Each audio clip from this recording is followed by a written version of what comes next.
The ballroom of the old Beverly Wilshire Hotel glowed with a soft, golden light that made everything feel suspended in time, as if the past itself had leaned forward to listen. Crystal chandeliers scattered warm reflections across polished marble floors. Velvet curtains framed a raised stage, where two empty chairs waited beneath a simple banner, announcing an evening dedicated to legends of American cinema. The audience was a living tapestry of generations, silver-haired. Producers who had shaped the industry, young film students gripping notebooks like lifelines, journalists adjusting recorders with quiet urgency, and admirers who had grown up seeing their own struggles reflected in stories told on distant screens.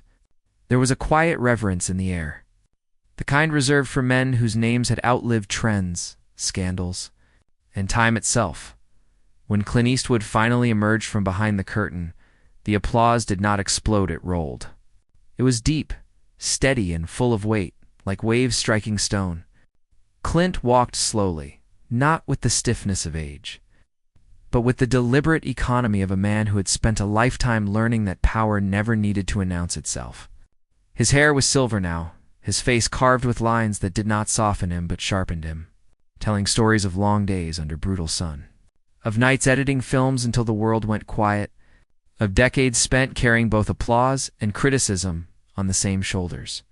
He offered a small nod, the faintest curve of a smile, and took his seat. A moment later, Dean Martin followed. Dean did not enter like a relic. He entered like warmth. Even in a tailored dark suit, even with time having brushed his hair in pale strokes, there was something unmistakably alive about him. He carried himself with a loose grace that felt almost musical, as if some invisible rhythm guided his steps. When he waved to the crowd, it wasn't ceremonial. It was familiar. The room softened in response. Laughter rippled when he made a quiet comment to the host. The tension dissolved into affection. Where Clint brought gravity, Dean brought air. Together, they balanced something rare. They sat side by side. The host spoke of careers, of influence, of films that had changed how people saw courage, justice, and restraint. He spoke of how Clint had redefined strength not as noise, but as presence. He spoke of how Dean had shown that kindness could live inside confidence, that charm did not have to be cruel, that a man could fill a room without emptying anyone else. The audience listened, leaning forward, phones forgotten, pens idle. Then the questions began. At first, they were safe. Predictable. Student asked about discipline. A producer asked about the future of storytelling. A fan asked what moment in their careers made them proudest. Clint answered thoughtfully. Dean deflected with humor before landing gently on something sincere.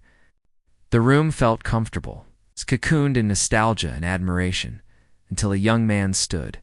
He could not have been more than 20. His suit was new and slightly ill-fitting, the shoulders a fraction too sharp, the sleeves not yet softened by time. A press badge hung from his neck, the ink still bold. He did not smile. His jaw was set with the tension of someone who had rehearsed courage more than he had lived it. When the microphone reached his hand, there was a subtle tremor, quickly mastered. "My name is Aaron," he said, his voice clear but tight.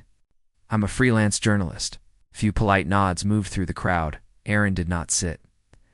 "I've grown up watching your films," he continued, looking directly at Clint now, "and I respect what you've accomplished.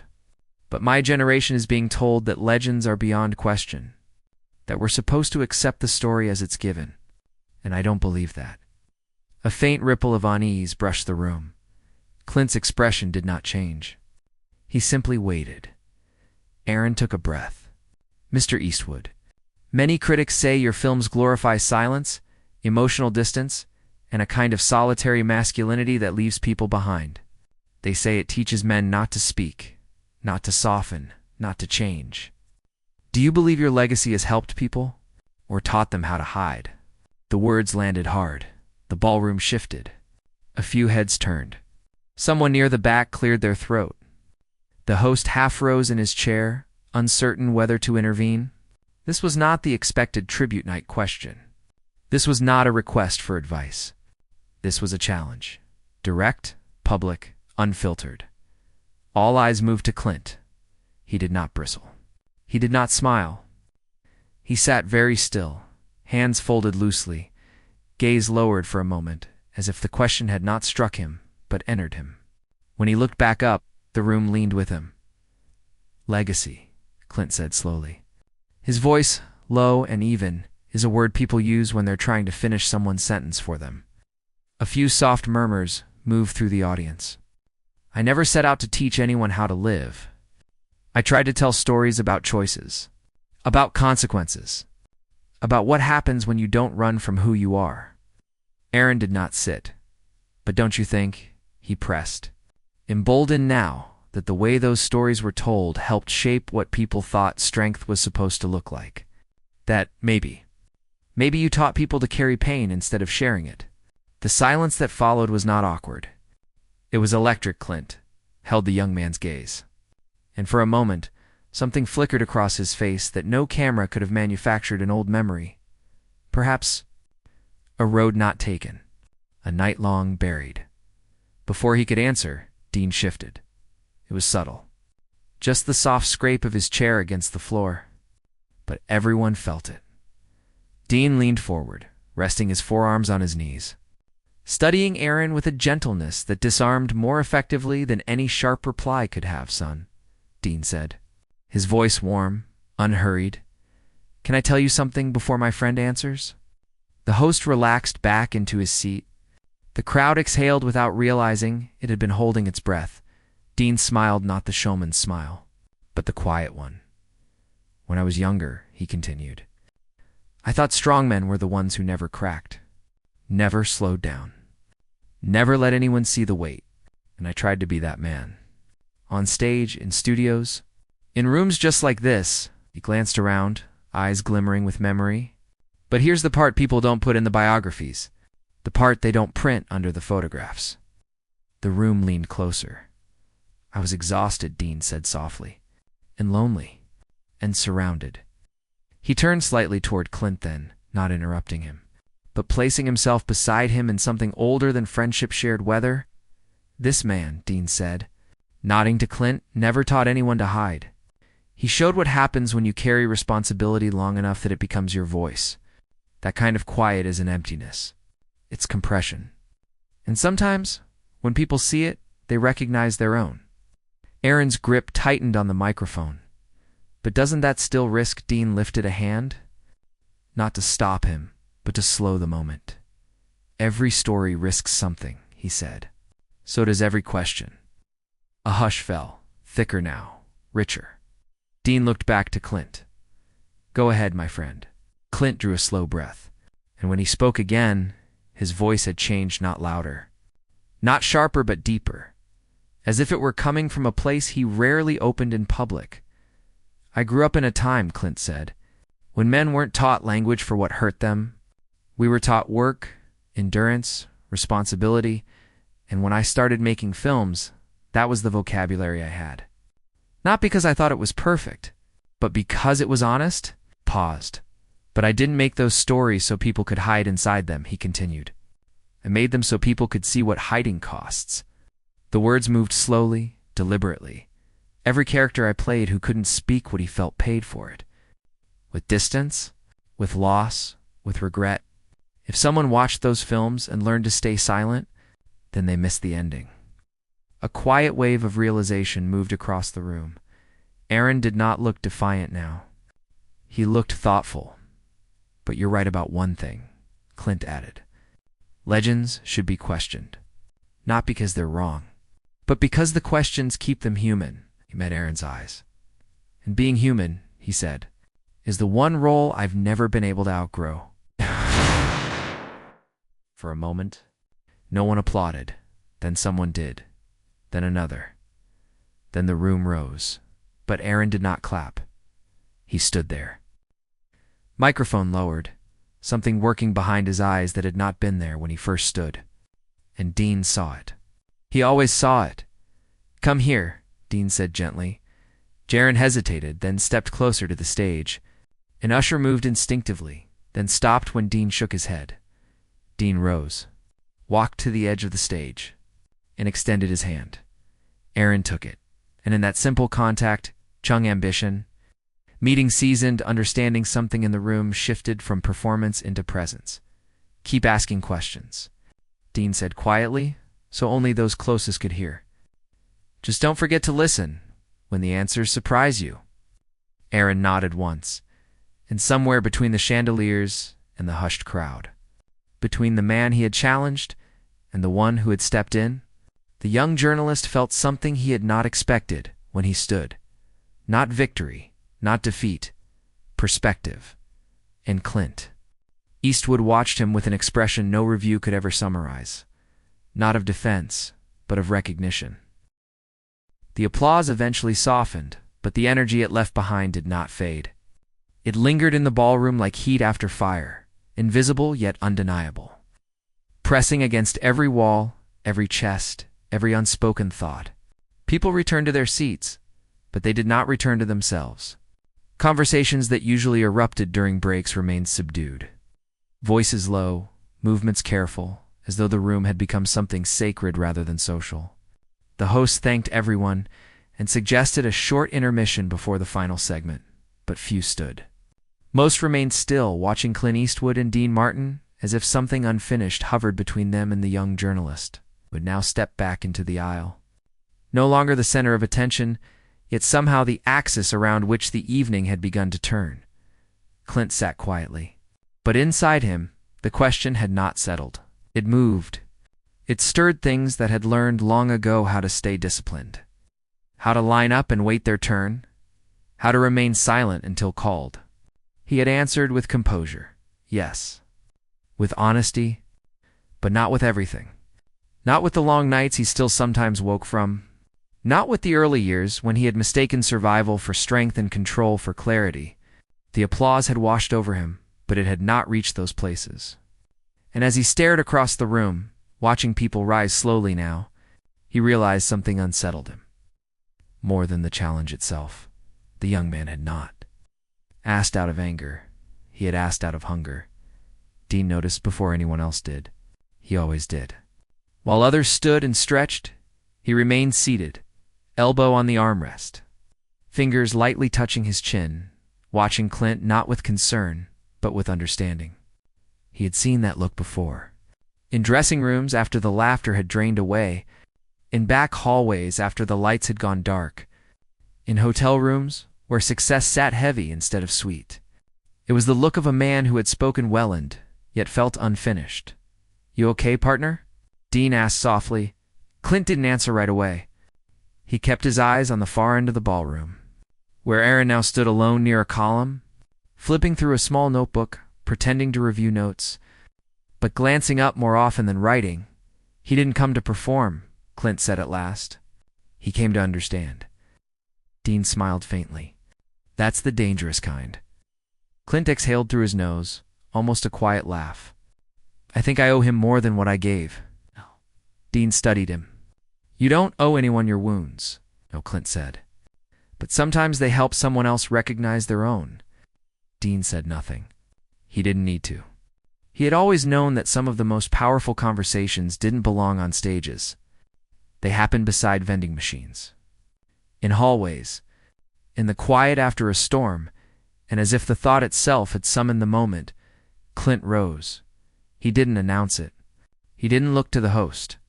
He simply stood, adjusted his jacket, and stepped down from the stage. A ripple of confusion moved through the nearest rows. A camera operator hesitated. A publicist half froze, then froze. Dean watched Clint go, then slowly followed. Not beside him, not behind him, but at a respectful distance, close enough to support. Far enough to let something real happen. Clint crossed the ballroom floor with the same steady pace he'd walked onto stages his entire life, but this time there was no script waiting.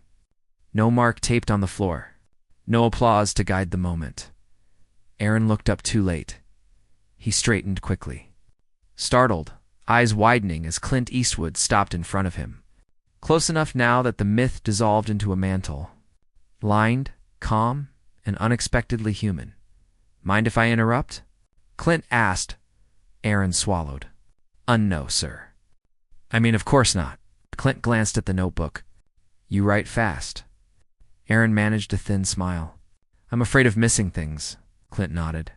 Most people are. They stood there, the murmur of the room distant now, as if a wall had formed around them. Dean leaned against a nearby column, hands folded, eyes gentle, guarding the space without claiming it. You asked me if I thought my work taught people to hide, Clint said quietly. That wasn't an easy question, but it was a fair one. Now wait.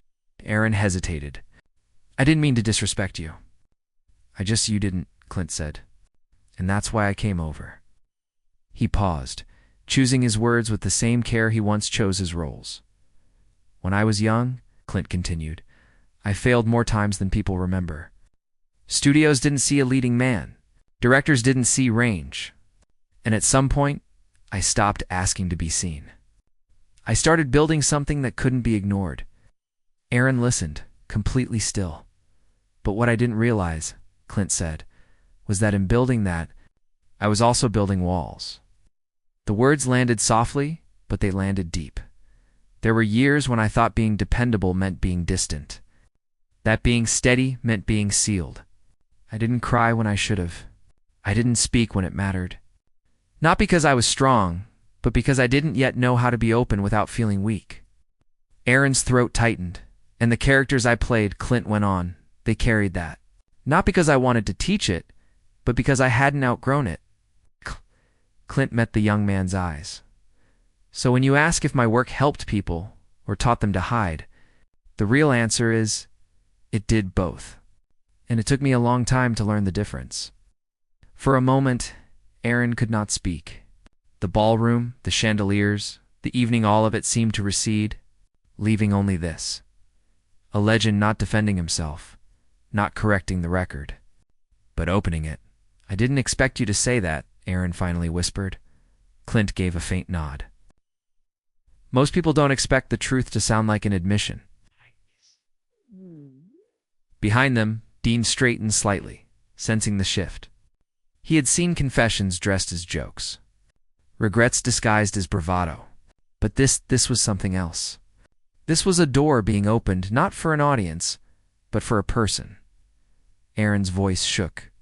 My father. He was like that. Quiet, responsible. Everyone admired him. But in our house, silence lived everywhere. When he passed, there were things I realized I never knew. And I've been angry at that silence ever since. Clint closed his eyes for a brief moment. When people don't learn how to speak their inner lives, he said, they don't disappear. They echo. They get inherited. Aaron looked down at his notebook. His hands were trembling now. He closed it. I think that's why I stood up, he admitted. Not as a journalist. As a son.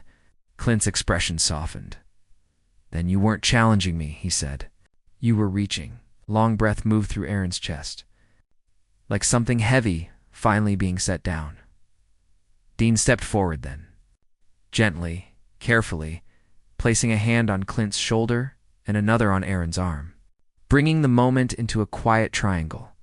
This, Dean said warmly, is the conversation people don't get on screens. He smiled at Aaron. You didn't shock the room tonight, son. You woke it up. Aaron let out a shaky laugh, wiping at his eye before he could stop himself. I didn't mean to make things emotional, Dean chuckled. Kid, that's the only kind that ever changes anyone. But even as the warmth settled, something else stirred beneath it. Clint felt it. Dean felt it. The sense that this exchange was not the end of the night's impact, but its beginning, because across the ballroom, near the press table, a senior columnist sat frozen. Eyes narrowed, recorder still running, expression unreadable, and the story he thought he was covering was no longer the story unfolding. The ballroom never truly returned to its earlier rhythm. Even as soft music began to flow again through hidden speakers and staff quietly rearranged glasses on silver trays, something invisible had changed the air. Conversations were slower now, words chosen with more care, as if people feared disturbing a fragile surface beneath which something real was still moving. Clint Eastwood had returned to his seat beside Dean Martin, but he did not sit the same way. There was a slight forward lean to him now. a restlessness that hadn't been there before, as though part of him were still standing beside a young journalist near a marble column, speaking words he had not known he needed to hear until they were already leaving his mouth. Dean noticed. He always did. He didn't tease this time. He didn't soften the moment with humor. He simply remained present, hands loosely folded, gaze occasionally drifting across the room, scanning faces not for recognition but for resonance.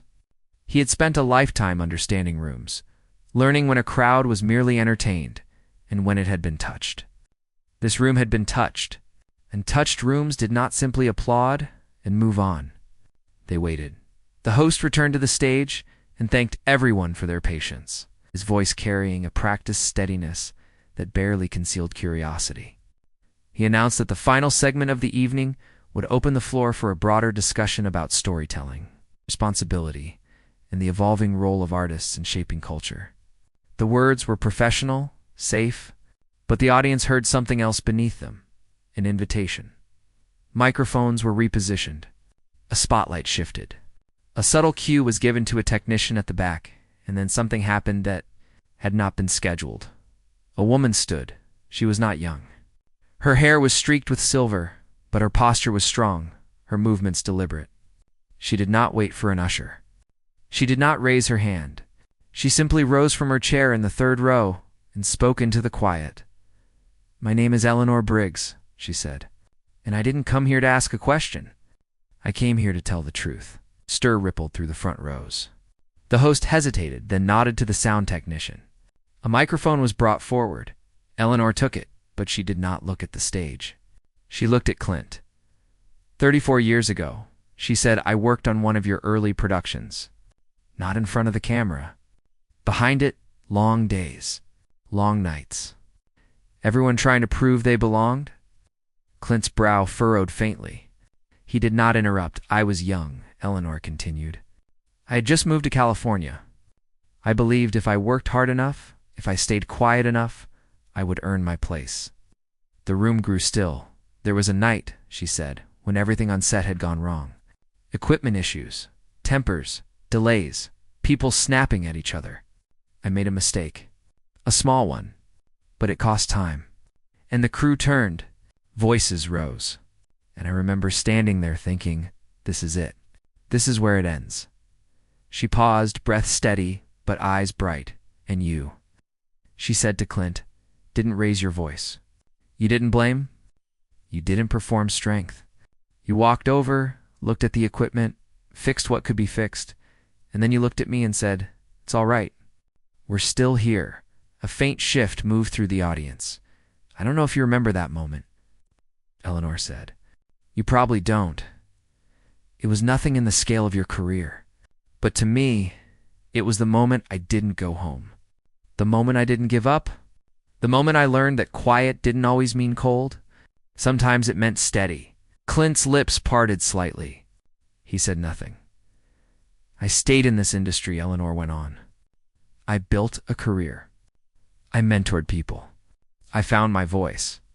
And for years, whenever someone told me strength had to be loud, had to dominate, had to intimidate, I remembered that night." She lowered the microphone slightly. "So when that young man stood earlier," she said, glancing briefly toward Aaron, "I felt the weight of his question. Because silence can hurt, but silence can also hold. And sometimes the difference isn't in the man. It's in the moment we meet him." She turned back to Clint. "I just wanted you to know," Eleanor finished, "that whether or not you intended it, you helped someone stay." The ballroom did not erupt. It breathed. Clint remained seated, but something inside him shifted in a way no applause had ever managed. He searched his memory not for accolades, not for premieres, not for box office numbers, but for a tired young woman on a troubled set. For a night he had cataloged as another problem solved, another delay handled. Another day survived, and he realized how many moments he had lived without ever knowing who they had become. Dean felt it beside him, the slight tightening of Clint's shoulders, the slow inhale, the weight of recognition.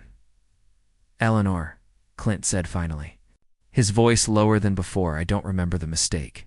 Quiet. Understanding smile, touched her lips. "But I remember you," he continued. "Not your face, not your name, but the moment, the feeling of that night, the sense that everything was louder than it needed to be." He paused. "I didn't think I was teaching anyone anything," he said. "I thought I was just trying to get through the work."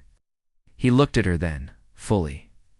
"Thank you," he said, "for carrying something I didn't know I'd left behind." Eleanor inclined her head and returned to her seat. The room sat suspended in the aftermath. Then a voice broke the stillness. "You see," Dean said gently. Every head turned.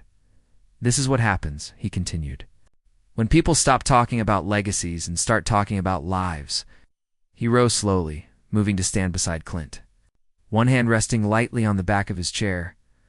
"We spend so much time arguing about what stories mean," Dean said. "We forget to ask who they meet. We measure impact in millions. We should measure it in moments." He looked out over the audience. "And moments," he said, "are rarely the ones we plan." A hush followed him, but it did not last, because from the back of the room, the senior columnist who had been recording since Clint first left the stage rose abruptly, his chair scraping sharply against the floor. He did not wait for a microphone. "This is all very moving," he said loudly. "But are we really supposed to ignore the criticism just because someone shares a sentimental memory? Are we supposed to turn a conversation about influence into a comfort circle?" A tension cut across the ballroom like a blade.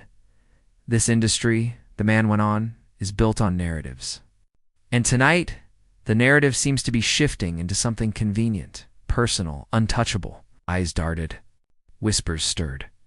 Clint felt the old reflex stirred, the instinct to withdraw, to deflect, to let noise pass over him. But before it could settle, Dean's hand pressed lightly against his shoulder, and in that simple contact, something steadied. Clint stood. Not as a legend, not as a subject of debate, but as a man in a room. It had begun to matter, and when he spoke, his voice carried farther than it had all night. "You're right," Clint said. "Stories can be used to protect, to excuse, to decorate. And I won't pretend they can't." The columnist crossed his arms. "But tonight," Clint continued, "isn't about comfort. It's about consequence. Not the kind you print, the kind you live." He gestured gently, first toward Eleanor, then toward Aaron, then outward, encompassing the room. "These are not arguments," he said. "They're encounters, and encounters don't resolve debates. They reveal responsibility." The columnist opened his mouth again. Dean stepped forward. "And responsibility," Dean said, smiling softly, "is exactly why we're not finished yet." A murmur ran through the crowd, because something in Dean's tone suggested what few expected. The night still had its heaviest moment waiting. The room did not applaud. It waited. There are moments when a crowd becomes something else entirely, no longer an audience, no longer a collection of strangers, but a single listening body, breathing together, leaning towards something it does not yet understand, but somehow knows it needs. The ballroom had become that. Chandeliers glowed overhead like quiet witnesses. The edges of the space seemed to soften, the boundaries between stage and seats dissolving into a single shared attention. Clint Eastwood stood at the center of it, not elevated, not framed by banners or applause, but simply present. Dean Martin stood beside him, hand resting lightly at his back, not guiding him forward, not holding him in place, but reminding him that he did not stand alone. Across the room, the senior columnist remained on his feet, arms crossed, posture rigid, a man accustomed to rooms yielding when he spoke. He had spent decades shaping narratives, defining legacies, reducing lives into paragraphs sharp enough to cut and clean enough to print. He was not cruel. He was certain. And certainty had always been his armor. "If responsibility is what you're claiming," the columnist said, his voice carrying easily, "then shouldn't it include accountability for the ways these images shaped generations? For what people took from them when the lights went out?" A murmur moved through the crowd, not in agreement, not in rejection, but in recognition. This was the question beneath all the others. The one people circled without touching. The one that could not be answered with anecdotes alone. Clint did not answer immediately. He felt the familiar urge to step back into distance, to let the moment pass, to allow the room to return to comfort. He had lived most of his life mastering that instinct, but something had shifted tonight. It had shifted when a young journalist spoke not as a professional but as a son. It had shifted when a woman he barely remembered returned a moment he had forgotten and showed him what it had become. It had shifted because Dean Martin, who had built an entire public life on warmth and ease, had chosen tonight to stand not in performance, but in presence. Clint drew a slow breath. "When the lights go out," he said, "we all become private people again." The columnist tilted his head slightly. "And in those private spaces," Clint continued, "we meet what our public selves can't carry." He looked out over the room, not scanning faces, but acknowledging them. "For a long time," he said, "I believed the work was the work, and the rest belonged to whoever watched it. I believed that once a story left my hands, it stopped being my responsibility." He paused. "That was easier." The word landed with weight. "But what I've learned," Clint went on, "is that nothing we make leaves us. It travels. It finds places we never intended. It meets people in rooms we will never enter. And when it does, it carries something of who we were when we made it." The ballroom was utterly still. "I cannot rewrite the past," Clint said. "I can't reshape every way a character was understood or misused or misread. But I can tell you this. If someone watched my films and learned to hide from their own hearts, then that matters. Not as a headline, as a human cost." He looked directly at the columnist now. "And the only accountability that has ever changed anything in my life," Clint said, "is the kind that doesn't defend itself first." The columnist's jaw tightened. "That sounds noble," he said. "But it still avoids." Dean moved. He did not interrupt. He did not raise his voice. He simply stepped forward into the space between the certainty of the question and the quiet of the answer. "You ever notice," Dean said gently, "how the loudest arguments are almost always about the past?" The columnist frowned. "What's your point?" "My point," Dean replied, "is that the past can't hear you." A faint ripple moved through the room. "But the people in this room can," Dean continued, "and so can the ones who will watch whatever comes from tonight. So the question isn't what these stories did back then. The question is what we're willing to do with what we understand now." He turned slightly, gesturing toward Aaron. "This young man didn't stand up to accuse," Dean said. "He stood up to connect something broken in himself to something unfinished in someone else." He nodded toward Eleanor. "And this woman didn't stand up to praise. She stood up to return a moment to the man who made it possible." Dean looked back to the columnist. "That's not comfort," he said. "That's circulation. That's meaning moving." The columnist opened his mouth, then closed it. The room held. Then, unexpectedly, a small voice rose from near the aisle. "Excuse me?" Heads turned. A teenage boy stood slowly, guided by a woman's hand at his elbow. He could not have been more than 16. His suit was borrowed. His hair, still uncertain. His expression held the nervous resolve of someone who had not planned to speak, but could no longer sit. "My name is Lucas," he said. "My mom brought me tonight because I've been having a hard time." The room softened immediately, instinctively. "I lost my older brother last year," Lucas continued. He was everything. "And after that, my house got very quiet. My mom was strong. Everyone told her she was strong. And I tried to be strong too," he swallowed, "but strong felt like not talking. The word carried. I started watching old movies at night," Lucas said. "Didn't know why. Just needed something that didn't ask me questions. I watched a lot of yours," he added, looking at Clint. "Men who didn't say much. Men who carried things." Clint felt something tighten behind his ribs. "At first," Lucas said, "it made me feel less alone. But after a while, it also made me feel like I was supposed to stay that way." The honesty in his voice was unguarded, unstrategic, impossible to dismiss. "And then," Lucas went on, "my mom made me come to this event. And I heard what you said, and what he said." He nodded toward Aaron, and what she said toward Eleanor. "And I realized something." He took a breath. that the men I was watching weren't heroes because they were silent. They were sad because they were. A hush like snowfall filled the ballroom. And if that's true, Lucas said, then maybe the strong part isn't copying them. Maybe it's finishing what they couldn't. The words did not shock the room. They redefined it. Clint felt his eyes burn, not with the suddenness of emotion, but with its arrival. He stepped forward, slowly, until he stood only a few feet from the boy. "What would finishing look like to you?" Clint asked. Lucas hesitated. "It would look like telling my mom I miss my brother out loud," he said, "and not pretending I'm okay when I'm not." Clint nodded. "That," he said, "is stronger than anything I ever played." He turned then, not back to the stage, not to the host, but to the room. "If there is any legacy worth carrying," Clint said, his voice steady but open, "it's not that we taught people how to endure.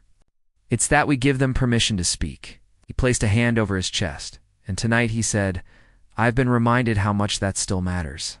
To me, not just to anyone watching." Dean smiled, then not the entertainer's smile, but the friend's. "That's what remains," he said quietly, "when the lights go out. What you let yourself be in the dark."